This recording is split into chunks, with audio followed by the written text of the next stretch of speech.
오늘부터 시작되는 22장에서는 욥의 친구 중에 대만 사람 엘리바스가 다시 등장합니다. 엘리바스는 유괴 사람이기 때문에 그의 말 속에는 비진리의 말이 많이 들어 있습니다. 그러므로 말씀을 들으시면서 참과 거짓을 바로 분별하며 하나님의 뜻이 무엇인지 깨닫는 시간이 되시기 바랍니다. 본문을 보면 한동안 잠잠했던 엘리바스가 다시 입을 열기 시작합니다. 욥기 22장 1절 2절에 대만 사람 엘리바스가 대답하여 가로되 사람이 어찌 하나님께 유익하게 하겠느냐 지혜로운 자도 스스로 유익할 따름이니라 말합니다.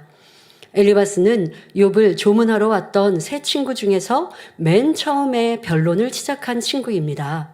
세 친구들 중 마음이 가장 악한 편에 속하는 사람이기도 하고요. 사람은 육의 사람과 영의 사람으로 구분할 수 있습니다. 육의 사람이란 아담의 범죄 후 영이 죽음으로써 혼의 주관을 받는 사람들을 말합니다. 자, 또 성령을 받은 하나님의 자녀들이라 해도 아직 육의 속성, 바로 죄악을 온전히 버리지 못해 영의 마음을 이루지 못한 사람들도 이에 포함됩니다. 이와 반대로 영의 사람이란 넓은 의미로는 성령을 받아 영원한 생명을 얻은 하나님의 모든 자녀들을 말합니다. 그런데 하나님께서 궁극적으로 원하시는 영의 사람은 썩고 변질되는 육의 속성, 곧 죄와 악을 마음에서 온전히 벗어낸 사람입니다. 그런데 엘리바스는 육의 사람으로 하나님의 뜻을 알지도 못하면서 감히 하나님의 섭리를 논하며 하나님을 망령되이 일컫는 죄를 짓고 있습니다.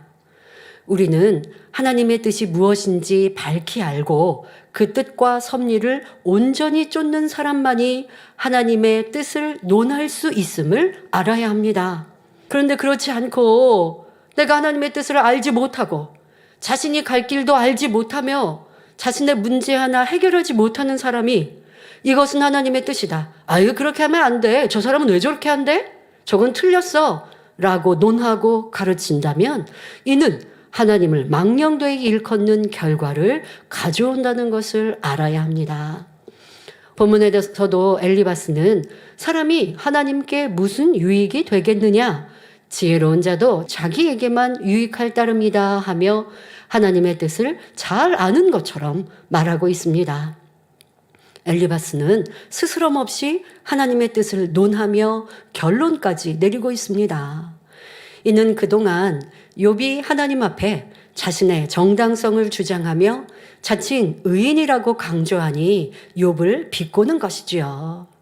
즉 욥이 아무리 지혜롭고 의롭다 해도 하나님께는 아무런 유익도 드릴 수 없다는 뜻입니다. 그러나 사람이 하나님 앞에 유익이 되지 않는 것은 아닙니다. 그 이유는 무엇일까요? 하나님께서는 하나님의 형상을 따라 사람을 창조하신 분입니다. 하나님의 형상을 쫓아 창조된 사람이 왜 하나님께 유익이 되는지는 부모와 자녀의 관계를 보면 쉽게 이해할 수 있습니다. 사람이 자녀를 낳는 이유가 무엇입니까? 사랑을 주고받을 자녀가 있다는 자체가 부모의 기쁨이 되기 때문입니다. 부모에게 자녀는 눈에 넣어도 아프지 않다고 표현할 만큼 귀하고 소중한 존재입니다. 그러니 자녀를 위해 희생하고 땀 흘리며 돈을 열심히 벌어서 사랑하는 자녀를 잘 양육하고 좋은 것만 주고자 하지요.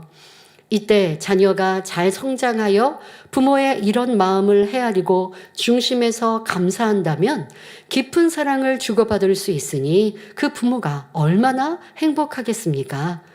이처럼 부모에게 자녀는 존재 자체로 기쁨과 행복을 주기 때문에, 즉 유익이 되기 때문에 낳는 것입니다. 사람을 지으신 하나님의 마음도 마찬가지입니다. 부모는 태어날 아기를 위해 방이나 옷, 물건 등 필요한 것들을 미리 준비해 놓습니다. 이와 마찬가지로 하나님께서도 먼저 6일 동안 천지 만물을 창조하고 사람이 살아갈 수 있는 환경을 아름답게 조성하셨습니다. 이렇게 모든 것을 정성 다해 준비하신 뒤 비로소 하나님 형상을 따라 사람을 창조하셨습니다. 이러한 준비 과정만 보아도 하나님께서 우리 사람을 얼마나 사랑하시는지 느낄 수 있습니다. 자, 그러면 하나님께서 인간을 창조하신 이유는 무엇일까요? 첫째로 사랑을 주고받을 수 있는 참 자녀를 원하셨기 때문입니다. 자, 그러니 하나님께서는 자신의 형상을 쫓아 아담을 지으시고 아름다운 에덴 동산에 이끌어들여 그와 동행하시면서 진리를 가르치고 하나님의 사랑을 베푸셨습니다. 둘째로 하나님께서 사람을 창조하신 것은 영광을 받으시기 위함입니다. 이처럼 하나님께서 왜 인간을 창조하셨는지 그 목적을 안다면 엘리바스와 같이 인간의 존재가 하나님 앞에 유익이 되지 않는다고 감히 말할 수 없습니다. 하나님께 유익이 되지 않는다는 것은 바꾸어 말하면 손해라는 뜻인데 하나님께서 어찌 손해될 일을 하시겠습니까? 다음으로 지혜로운 자도 스스로 유익할 따름이라고 했는데 이 또한 사람의 지혜가 하나님께는 유익이 되지 않고 단지 자신에게만 유익이 된다는 말입니다. 이는 사람의 지혜, 육적인 지혜와 하나님의 지혜, 영적인 지혜를 구분하지 못하는 말이지요. 지혜는 하나님께서 주시는 영적인 지혜와 세상으로부터 곧 마귀, 사단이 주는 육적인 지혜로 구분할 수 있습니다. 먼저 사단, 마귀가 주는 지혜에 대해서는 야고보서 3장 13절부터 16절에 너희 중에 지혜와 총명이 있는 자가 누구뇨? 그는 선행으로 말미암아 지혜의 온유함으로 그 행함을 보일지니라. 그러나 너희 마음속에 독한 시기와 다툼이 있으면 자랑하지 말라. 진리를 거스려 거짓하지 말라. 이러한 지혜는 위로부터 내려온 것이 아니요 세상적이요 정욕적이요 마귀적이니 시기와 다툼이 있는 곳에는 요란과 모든 악한 일이 있음이니라 말씀합니다. 그러므로 만일 자신의 욕심을 채우기 위해 어떤 일을 도모한다면 이는 육적인 지혜임을 알아야 합니다. 그러나 자신의 지혜를 미련한 것으로 여기고 진리를 따라 행해 나갈 때 하나님이 기뻐하시고 응답과 축복을 받을 수 있는 영적인 지혜를 주시는 것입니다. 그러면 우리가 이러한 영적인 지혜를 얻기 위해서는 어떻게 해야 할까요? 야고보서 3장 17절 18절에 오직 위로부터 난 지혜는 첫째 성결하고 다음에 화평하고 관용하고 양순하며 긍휼과 선한 열매가 가득하고 편법과 거짓이 없나니 화평케 하는 자들은 화평으로 심어 의의 열매를 거두느니라 말씀합니다. 위로부터 난 지혜는 첫째 성결하다 했으니 가장 먼저 진리에 위배되는 것은 철저히 벗어버리고 오직 하나님 말씀대로 순종하는 만큼 하늘로부터 지혜가 온다는 사실을 알아야 합니다.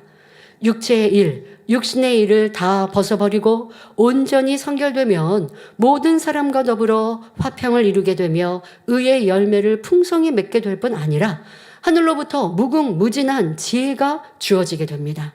그런데 엘리바스는 육의 사람이기 때문에 육적인 지혜에 대하여 열심히 말하고 있습니다. 그동안 엘리바스는 욥이 자칭 의롭다고 하는 말이 못마땅했습니다.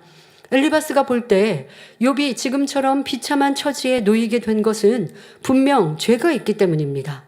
그런데 욥 자신은 아무 잘못이 없고 의롭지만 하나님이 그렇게 만들었다고 주장하니 엘리바스는 속이 뒤집혀서 욥을 계속 힐난하는 것입니다. 자, 그러다 보니 엘리바스는 점점 감정이 격해지면서 함부로 하나님의 이름까지 팔고 있지요. 이어지는 욥기 22장 3절에서도 엘리바스는 하나님을 망령되이 일컫는 것을 볼 수 있습니다. 내가 의로운들 전능자에게 무슨 기쁨이 있겠으며 내 행위가 온전한들 그에게 무슨 이익이 있겠느냐. 욥 내가 의롭다고 한들 그것이 하나님께 무슨 기쁨이 되겠고 무슨 유익을 드리겠느냐라고 말하는 것이죠. 자, 이는 진리와는 정반대의 말입니다. 하나님께서는 베드로전서 1장 16절에 내가 거룩하니 너희도 거룩할지어다 하셨으며 마태복음 5장 48절에 하늘에 계신 너희 아버지의 온전하심과 같이 너희도 온전하라 말씀하셨습니다. 모든 자녀들이 하나님의 거룩하고 온전하신 마음을 담기를 원하시는 것입니다. 이 말씀에 순종하여 우리가 거룩하고 온전함을 이룬다면 아버지 하나님께서 얼마나 기뻐하시겠습니까? 이처럼 의로운 사람이 되면 하나님께 영광을 돌리니 하나님께도 유익이 되고, 또 그런 사람은 이 땅에서 축복을 받으면 물론 천국에서 하나님 보좌 가까이 이르니 자신에게도 큰 유익이 되는 것입니다. 그러나 이러한 진리를 모르는 엘리바스는 하나님의 뜻을 거스르는 말들을 거침없이 이어갑니다. 욥기 22장 4절 5절에 하나님이 너를 책망하시며 너를 신문하심이 너의 경외함을 인함이냐? 내 악이 크지 아니하냐? 내 죄악이 극하니라 말합니다. 엘리바스는 욥아, 내가 하나님을 경외했기 때문에 하나님이 지금 너를 책망하고 신문하시는 것이냐? 이렇게 질문하면서 비웃고 있습니다. 성도 여러분, 엘리바스의 이 말이 맞는 말입니까? 성경을 통해 이에 대한 답을 찾아보겠습니다. 히브리서 12장 5절부터 8절에 또 아들들에게 권하는 것 같이 너희에게 권면하신 말씀을 잊었도다. 일러스되 내 아들아 주의 징계하심을 경히 여기지 말며 그에게 꾸지람을 받을 때에 낙심하지 말라. 주께서 그 사랑하시는 자를 징계하시고 그 받으시는 아들마다 책짓질 하심이니라 하였으니 너희가 참음은 징계를 받기 위함이라. 하나님이 아들과 같이 너희를 대우하시나니 어찌 아비가 징계하지 않는 아들이 있으리요? 징계는 다 받는 것이거늘 너희에게 없으면 사생자요 참 아들이 아니니라 말씀하십니다. 자, 가령 A, B 두 사람이 모두 하나님 말씀대로 행하지 못하고 있다고 합시다. 그런데 하나님께서 A는 징계하시고 B는 징계하지 않으셨다면 과연 누가 하나님의 사랑을 받고 있는 것일까요? 징계를 받은 A가 하나님의 사랑을 받고 있는 것입니다.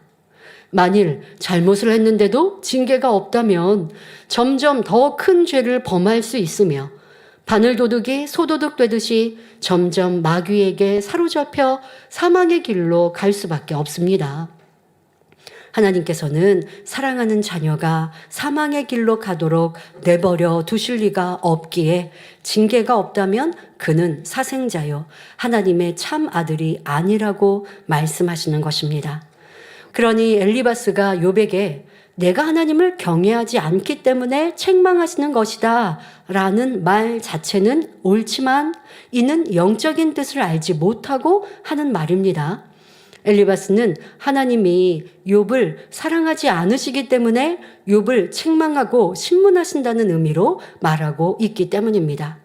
우리는 하나님께서 우리를 사랑하심으로 우리가 진리를 벗어나면 징계도 하시고 꾸지람도 하신다는 사실을 명심해야 하겠습니다. 다음으로 엘리바스는 욥에게 내 악이 크지 아니하냐 내 죄악이 극하니라 말하는데 갈수록 태산입니다. 엘리바스는 욥의 죄악이 아주 커서 극에 달했다고 정죄 누리고 있습니다. 순전하고 정직하다고 하나님께서 인정하신 욥을 말입니다. 우리는 율법을 제정하시고 심판하시는 분은 오직 하나님 한 분이심을 명심하여 함부로 남을 판단 정죄함으로 스스로 재판장의 자리에 앉는 일이 없어야 합니다. 이로 인해 시험 환란을 자초하고도 정작 본인은 무엇을 잘못했는지조차 깨닫지 못한다면 얼마나 안타까운 일입니까? 그러므로 어둠은 조금도 없는 빛 자체이시며 흠도 점도 없으신 하나님만이 재판장이 되심을 명심하여 판단 정죄하는 교만함을 온전히 버려야 하겠습니다. 10계명 중 제3계명에 너는 너의 하나님 여호와의 이름을 망령되이 일컫지 말라. 나 여호와는 나의 이름을 망령되이 일컫는 자를 죄 없다 하지 아니하리라 말씀하셨습니다. 평소 대화 중에 엘리바스처럼 하나님의 말씀을 잘못 인용함으로 하나님의 이름을 망령되이 일컫는 일이 있지는 않은지 돌아보시기 바랍니다. 만일 우리가 하나님을 중심에서 존중히 여긴다면 당연히 말씀을 사랑하며 하나님의 이름을 망령되이 일컫지도 않을 것이고 범사에 하나님을 경외함으로 행할 것입니다.